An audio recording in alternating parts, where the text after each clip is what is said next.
Thank you for being out here tonight, folks, or today. Who here is a part of Open Texas? Who's heard of it? Nice, nice. Well, if you don't know, it's a Facebook group and a movement, both digitally and in person out here in the physical world, to open our state economy. Over 60,000 members statewide in the Open Texas group. 69,000 members statewide in the Open Texas group on Facebook. So if you haven't joined it, join it as soon as possible. It is a growing movement. But it was started by some well-networked individuals here in North Texas, including Grant Bynum and some others. He's here today, and that became deeply concerned about the lockdown and the shutdown of our national and state economy starting in March. So this has all been coming together in the last month or so, folks. And the bottom line is this, that the violations of our constitutional liberties, they have been egregious, and the economic devastation that Texas is facing is going to be worse for months and months to come if we do not completely reopen our state economy. Same thing nationwide.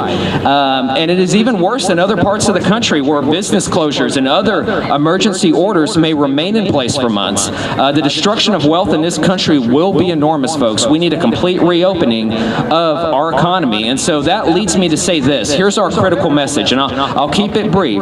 But all business is essential. The government should not engage in discrimination between different businesses. Government at all levels must end this draconian enforcement of things like social distancing and other draconian measures that have been put in place since March. Okay? That's got to end. We have got to trust that the people know what they need to do to be clean, sanitary, healthy, etc. Everybody, including, hopefully, the school children.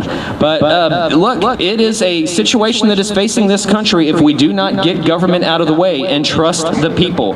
We also need to protect the vulnerable as well. That is an important part of policy. But finally, we must maintain that flare-ups of COVID-19 in the future, a second wave, a third wave, call it what you want to call it, that does not justify nor warrant the reimposition of closures, lockdowns, and restrictions in the future. Stay tuned. People at Open Texas, individuals out here in the crowd, and different groups here in North Texas and elsewhere are developing action items on things that you need to do. Everything from contacting specific local officials, elected officials statewide. We're developing action items. Stay tuned. This movement is going to keep going, folks. Thank you. Thank you, Brian. Let's get a shout out. Open Texas.